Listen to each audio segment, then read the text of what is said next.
friends. So, what you want to talk about? BTS? LeBron James? How about the latest release on Fortnite? Or the best TikTok trends? We all have our favorite things we like to talk about. In fact, I asked some of my friends what their favorite things were to talk about. Let's check out what they said. My favorite thing to talk about is all the things you can cook with an air fryer. I mean, you can cook Brussels sprouts, potatoes, brownies, cinnamon rolls. Ow. Ethiopia, for sure. It's my favorite place to travel. I love the culture. I love the food, the shirawat. It's just absolutely stunning, and I love telling people about it. Sweet potatoes, roasted potatoes, mashed potatoes. I have to say, and some of you are gonna hate me for this, but it's CrossFit and fitness. My favorite thing to talk about is food, obviously. But when I come up with a new recipe, like spaghetti with Doritos sprinkled on top, I have to tell everybody about it, right? Steak, chicken tenders, chicken nuggets. My favorite thing to talk about, well, because I'm a gamer, would be video games, specifically Madden. I'll talk to you all day about Madden. Pizza, Oreos, cereal. Have you tried cereal? Don't ask me, just try it. We each have things we love to talk about. And for most of you, talking about your favorite thing is a habit. It's a routine behavior you tend to do a lot. It's something you do every day. I know when I was in middle school, one thing that I loved to talk about was High School Musical. If you don't know what High School Musical is, it was a series of 3 movies that were super popular when I was in middle school. Me and my friends were obsessed with learning all the songs and dances. We talked about it all the time. Even though we all have different things we like to talk about, I think the reason we talk so much about them is the same for all of us. We want other people to experience what we love. Whether it's a movie we saw, a place we visited, or a sport we play,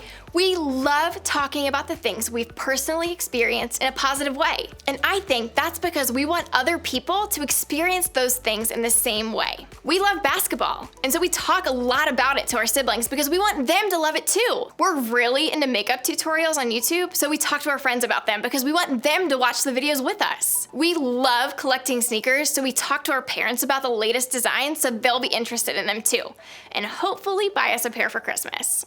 Talking about the stuff we're really into, the stuff we really love, the stuff we want other people to experience in the same way we do, that's easy to make a habit in our lives. And can I let you in on a little secret? Talking about God can actually be like this. Regularly sharing about God with others can be part of our everyday faith. Now, I know we're all here at church together for a lot of different reasons. Some of us are here because we have to be. Some of us are here to try it out. And some of us are here because we really like coming and learning about God each week. Well, I'd say that no matter why we're here week after week, talking about God could be a helpful habit to develop. Why? Because the more we talk about God, the more we'll know Him. And the more we know Him, the more we'll want other people to know Him too. We'll want them to experience what we've experienced. But for many of us, the idea of talking about God or our faith can feel scary. Maybe we're afraid to talk about God because we don't really know how to explain what we think. We're not exactly sure where to start or how to answer questions people might ask. We don't feel like we know enough big words or Bible verses or points about Christianity to even start. We talk about God, but we're not even sure what words we should use. Or maybe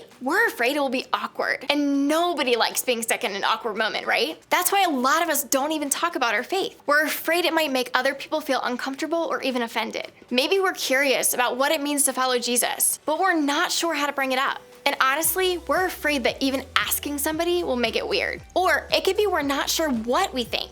Even if we believe in God or think we understand Him, we're not positive we have it all figured out. And we don't want to look like we don't know what we're talking about. So often, we treat God like a math problem.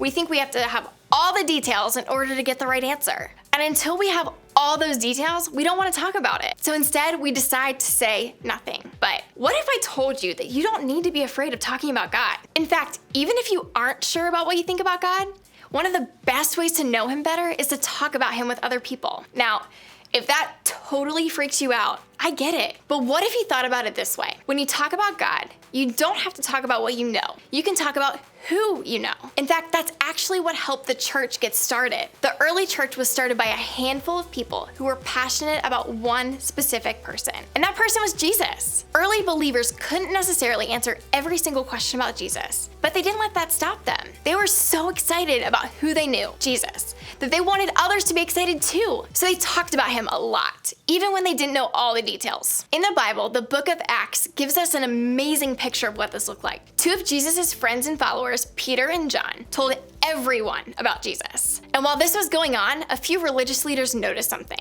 Take a look. When they saw the courage of Peter and John and realized that they were unschooled, ordinary men, they were astonished and they took note that these men had been with Jesus. It was obvious to the religious leaders that Peter and John were uneducated. Peter and John didn't know as many details as other people might have. They probably wouldn't have won a debate about all the facts on Jesus' time here on earth, but they did know who Jesus was. They knew him. They experienced him. And that's what they talked about. That's what left the people who were listening so amazed. The more Peter and John talked about Jesus, the more everyone around them not only realized that Peter and John knew what they were talking about, but also who they were talking about. In other words, they knew God. And because of how Peter and John talked about God, many of the people around them wanted to know God too. Here's what's cool. I think the same can be true for us. We may not know all the answers, but we can know God. We can talk about what we've experienced. We can share what we hope to learn about him as we grow in faith. We can talk about him not just so other people will know him, but so that we'll know him better too. Because talking about God helps us know him better.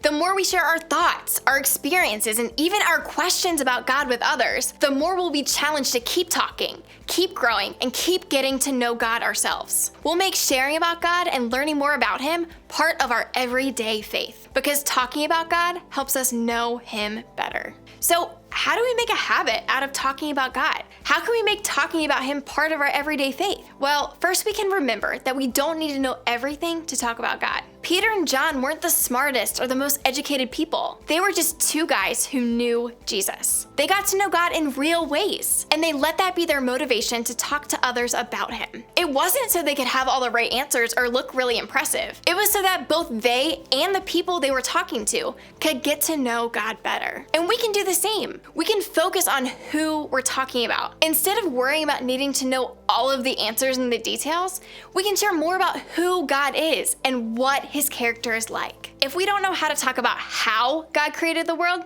maybe instead we can talk about how creative God is to make the world we live in. If we can't explain how God forgives us, we can share how it feels to be forgiven and loved unconditionally by God. While we may not be able to explain why bad stuff happens, we can talk about how God comforts us and supports us when we face hard times. You see, we don't need to know everything to talk about God. We just need to share what we know about him from having a relationship with him.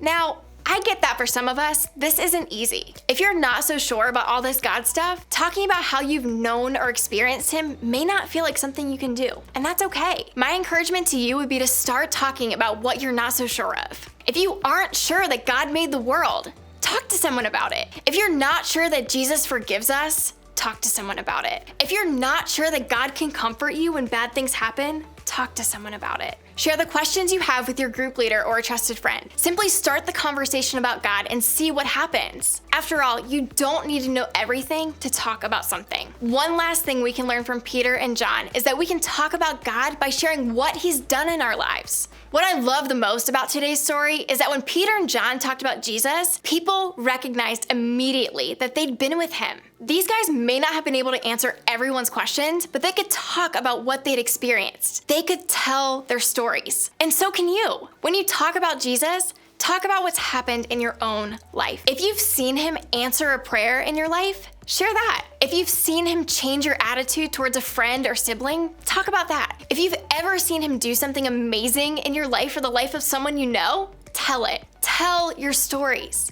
Talk about what you've experienced. Focus on who God is to you. Peter and John kept talking about God, and thousands of people's lives were changed by it. They didn't have all the answers, but they did have their experiences. And the more they talked, the more stories they had to tell. In fact, they eventually both wrote all about it. And these stories have been around for more than 2,000 years. They've helped millions upon millions of people know God better simply by talking about him. That's pretty cool, right? So remember, talking about God won't just help others know him better. Talking about God helps us know him better too. And when we make talking about God a habit, getting to know him better becomes part of our everyday faith. And here's the good news. We've got a place you can start talking about God right here and right now, and that's in your groups. Groups are a place where you can talk about anything. Have questions about God? You can talk about it. Want to know more about him? Tell your group. Have an experience with God you want to share? Start in your group. These groups are here to help you know God better, and you can do that today by talking about him with each other.